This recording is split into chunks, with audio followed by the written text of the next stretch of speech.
大家好啊！我哋今日返到嚟阿姆斯特丹嘅史基普機場，去體驗兩個貴賓室。呢兩個貴賓室應該係各位朋友飛返香港或者亞洲嘅時候最大機會使用嘅。我哋第一個要去嘅呢，就係環宇一家貴賓室，佢嘅位置呢，係喺非神根區 D 同埋 E 閘中間。機場將佢編號為40號貴賓室，位於機場客運大樓嘅3樓。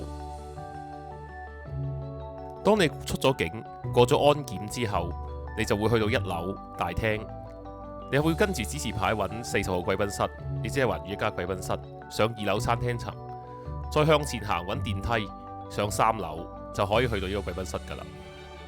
呢個貴賓室係同41號貴賓室 Aspire Lounge 用同一個入口嘅。你去到貴賓室轉左就係佢個 check-in counter， 出示你嘅登機證之後呢，你就可以進入呢個貴賓室㗎啦。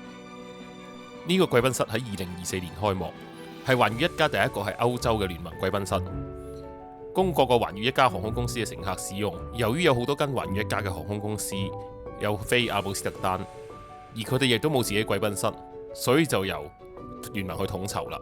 入到去第一眼望到嘅就係一個新潮嘅酒吧。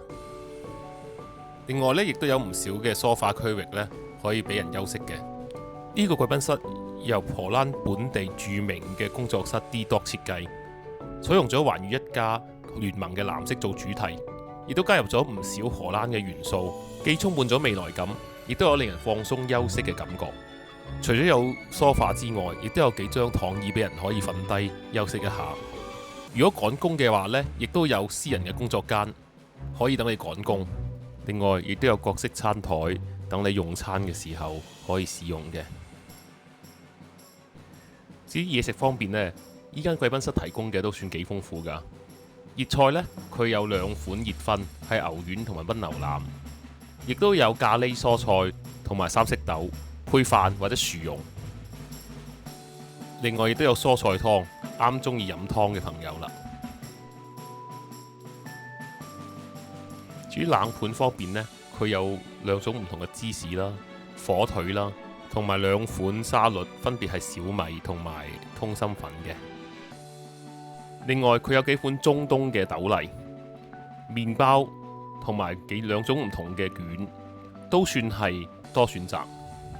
而佢有幾種水果，包括香蕉、橙、蜜瓜等等呢，喺歐洲嘅貴賓室頭呢都算少見啦。而甜品方面，除咗佢有 Yogurt 蛋糕之外呢，值得一提呢就係佢有荷式鬆餅 Stroopwafel 同埋葡撻，2種呢都係比較特別嘅食品。而飲品方面，佢主要提供咗意大利 Forty Otto 酒莊嘅紅酒、白酒同氣泡酒。而 soft drink 就有可樂、芬達同埋嗰款水果茶俾你選擇。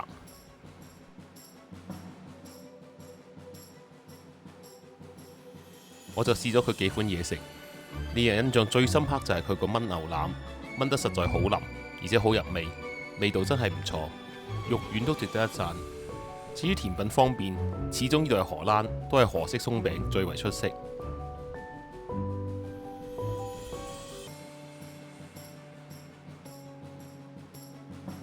食完嘢，梗係可以去佢個吧嗰度試試飲啲酒啦。除咗有紅白酒、氣泡酒之外呢，亦都有各種烈酒，同埋有 cocktail 嘅。我就要咗杯 Espresso Martini， 佢入口順滑，個奶泡好細緻，味道唔錯。另外呢個貴賓室都有淋浴室，有需要朋友可以使用。要使用呢個貴賓室，你要係環宇一家嘅乘客，坐頭等或者係商務艙，或者你有環宇一家藍寶石、綠寶石嘅會籍。環宇一家綠寶石、藍寶石會員或者頭等艙嘅乘客，可以帶一位同行嘅乘客呢使用呢個貴賓室。佢哋需要坐當日出發嘅環宇一家航班，就唔一定要同你同一班機嘅。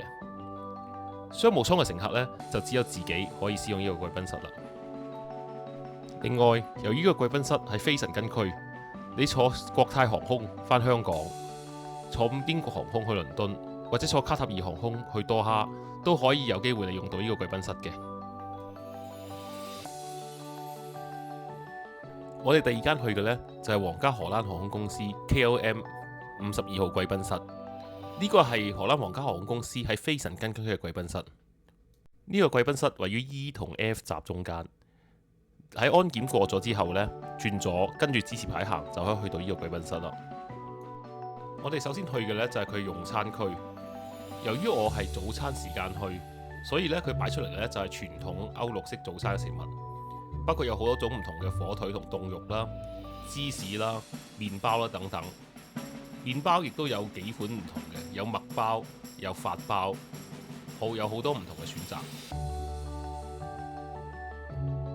當然，作為一個歐洲航空公司嘅主場貴賓室，佢嘅牛角包做得梗係有水準啦。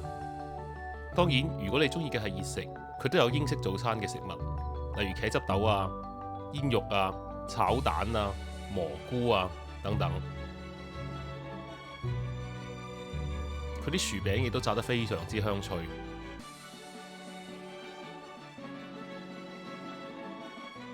另外，亦都有奄列同埋菜湯可以俾你選擇。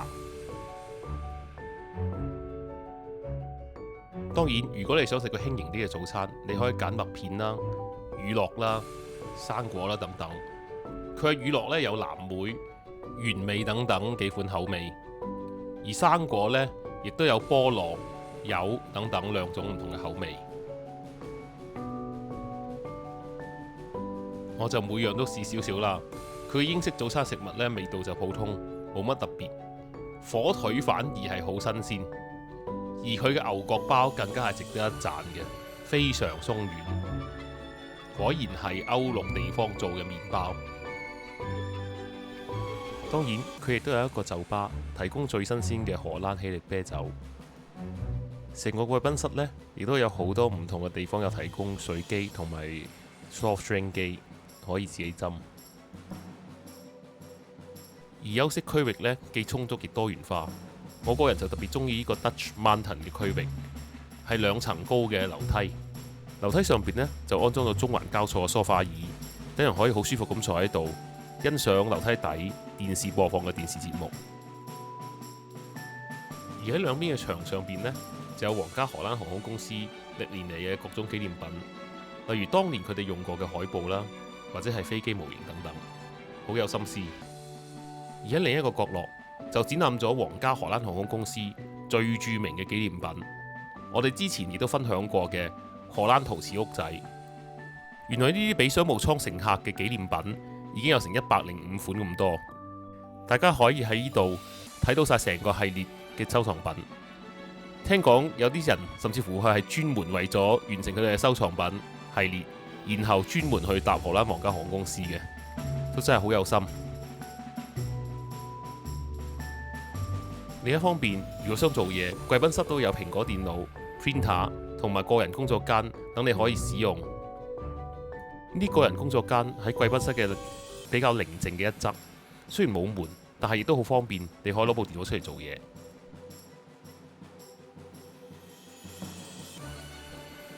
上埋去貴賓室嘅再上一層，坐扶手電梯上去，旁邊就係一間間呢啲陶瓷屋仔，你亦都可以再次欣賞佢哋嘅設計。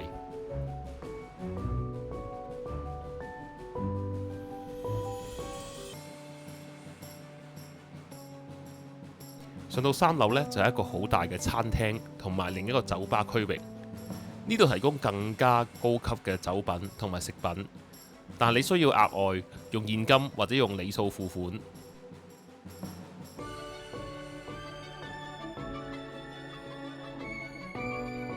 喺坐長途機之前，最好梗係沖個涼先啦。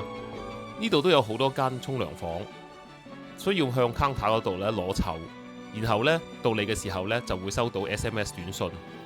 至於沖涼房入邊嘅洗頭液、潤髮素、沖涼液、洗手液等等，都係用荷蘭社企Maurice de Maris 嘅阿姆斯特丹系列，都算係好有心。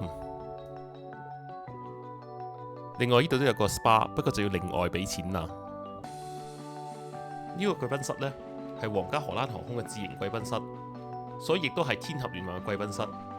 當你坐皇家荷蘭航空、中國東方航空、廈門航空、印尼加魯達航空、中華航空或者其他天合聯盟嘅航空公司返香港或者去其他非神經嘅目的地，都有機會用到呢個貴賓室。如果係天合聯盟嘅超級精英會員，除咗自己可以用之外，仲可以帶一位同行嘅乘客享用。至於坐商務艙嘅乘客呢，就只可以自己享用啦。我哋今次分享嘅就到咁多。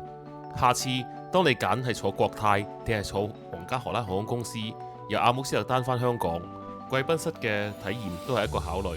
我個人就覺得皇家荷蘭航空嗰個貴賓室呢，設施比較齊備，亦都盡顯荷蘭特色。當然，寰宇一家嗰個亦都唔差，咁就視乎你中意飛邊個聯盟嘅航空公司啦。今日同大家嘅分享就到呢度為止，希望大家中意我嘅影片。如果大家中意嘅話呢，請訂閱、俾個 like 同埋俾多啲 comment， 我會持續同大家分享新嘅旅遊體驗。下次見，拜拜。